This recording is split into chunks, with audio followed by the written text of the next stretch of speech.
Welcome back to eMagazine. If you're just joining us, you're right on time for eTalk, and I'm being joined by two special guests as we talk about how COVID-19 has really shifted the beauty skincare industry globally. Now, joining me from Fletna skincare brand, we have Alexandra Yerinkik. I hope I got that right. Who is this Chief Operating Officer of Fletna, as well as Caroline Kulecha, who is the acting CEO. Thank you so much for joining me today. Thank you very much. Glad to Great. be here. Wonderful. Now we'll just jump into our conversation for today. Now, of course, the global beauty industry, which compromises of skin, color, cosmetics, hair care, fragrances and personal care, has been shocked by COVID-19 crisis. Now, of course, the first quarter sales has been weak, and there have been widespread store closures. Today, we have the chance to speak to you. We'll talk about, the international skincare Fletna and get to see from your perspective how COVID-19 has affected business and how you guys are faring on during this period. Now, I just want to start off by looking at some of the economic impacts that, have happened, especially with Fletna, with COVID-19 being around. I mean, overall, I would say it's been a bit of a mixed bag. Of course, we took a bit of a hit at the start of the pandemic. Everyone did. But since then, the demand side for us has stabilized. And I mean, we are a growing company. We have been even before the pandemic. So we're seeing maybe a slightly slower growth than we were expecting, but we are still growing in those terms.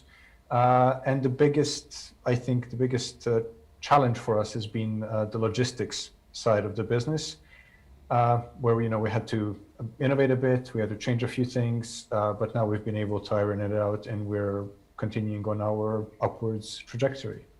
That's wonderful. I wanted to get your perspective on this as well, Caroline, before we move on to seeing how you guys have been performing during this period. Well, I could say, just in agreement with Alex, we're seeing different markets move quite differently. So if we're looking from the European market, from the Swedish market, it has been slower, but the adjustment has been quicker because online shopping is a thing quite here, and it's grown faster than it is in comparison to Africa. So from that perspective, that's sort of the thing we've been seeing on our end. That's wonderful. Now, another thing I wanted to look at, you mentioned that you've just seen the changes in the markets and just trying to see how you guys can, keep afloat and keep business going during this period. You've had big companies like Johnson's and Colgate, make sales, make profit, actually increase in profits during this period. Is this something you're seeing, especially since you mentioned that online, has become a major thing?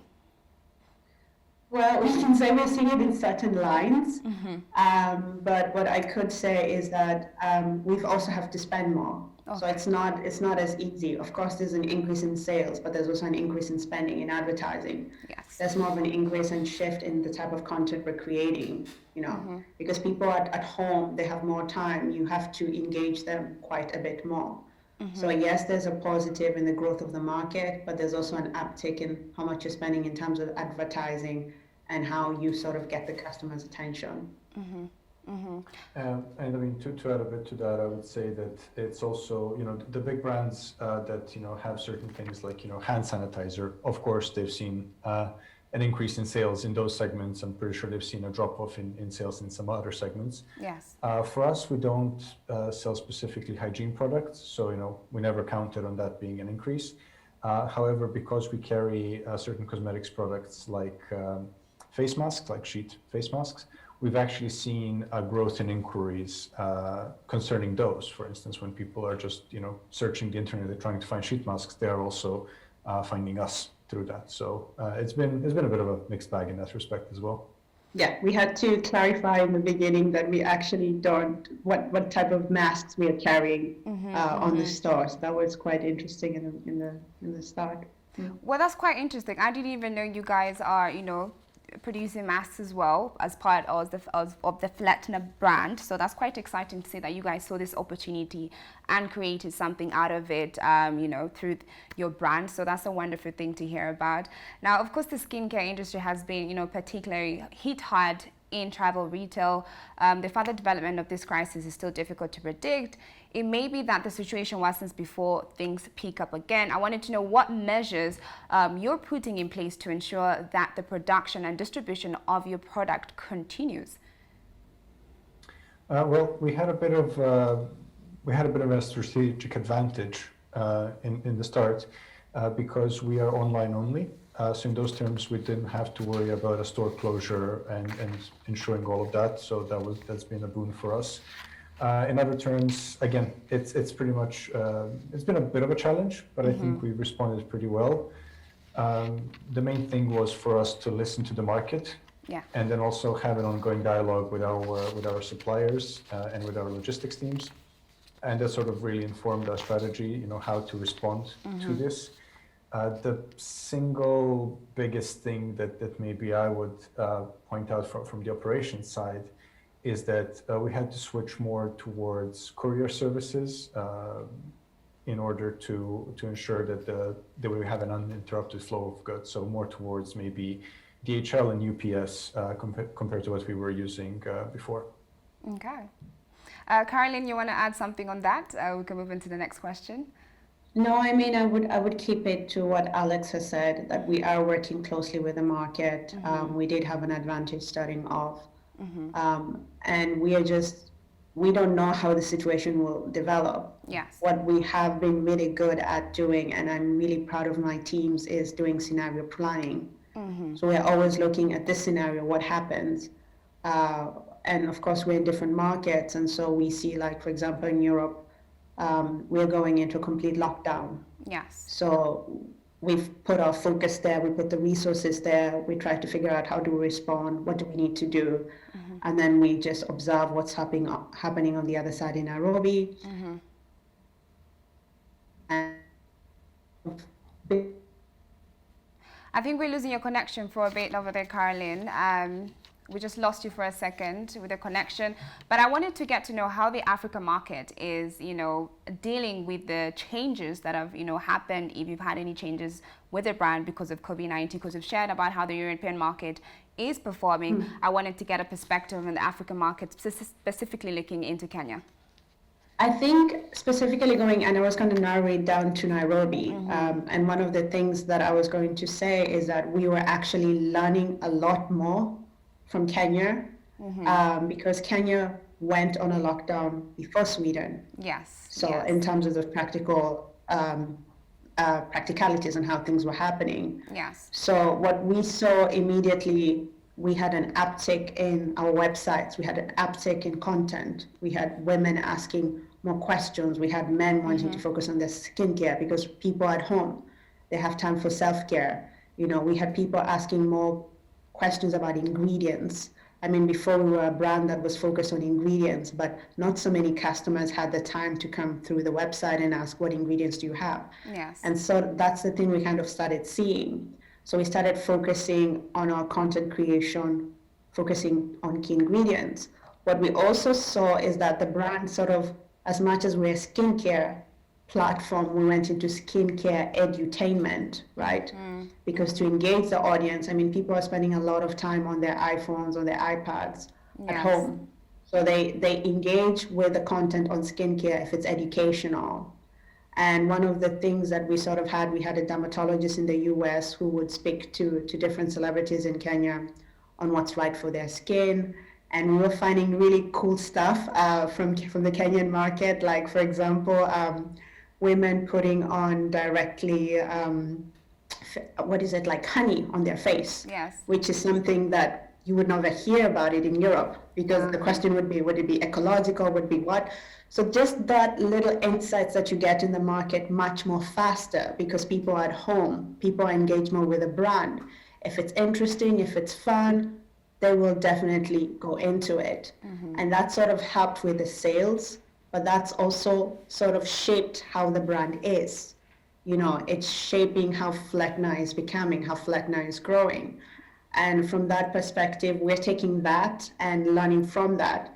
And so when we went into lockdown into Sweden, which is not officially full lockdown, just recommendations, we took what we learned from the African market and we applied it here. And the response was also pretty much more amazing, because everybody cares about their skin. Everybody wants to know what's going into their skin. But if it's fun, if it's educational, and if it's entertaining, then they tend to be invested more. Wonderful. For a moment, I thought you were speaking to me because I'm one of those women who actually put honey on their face directly. So I felt like you were speaking to me.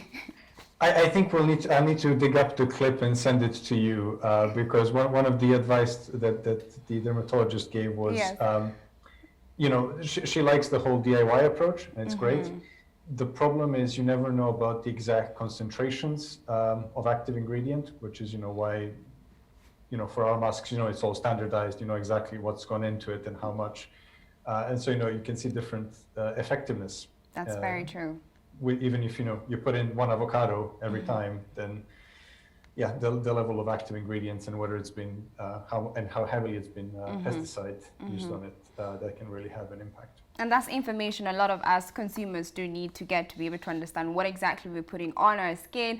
And having gotten the chance to engage to your consumers, you know, through the content creation on social media, has this given you an idea of some of the, you know, new products you might introduce? Because I've been seeing a lot of skincare brands introduce a lot of new products during this period. Yeah, kinda. I can say that. What we started off, at least in Nairobi, knowing as a sheet mask company. Yes. That's what we started because we focus on sheet masks. We wanted to bring good quality. We wanted it to be affordable. Then we sort of heard from the market, we need something that's for sensitive skin.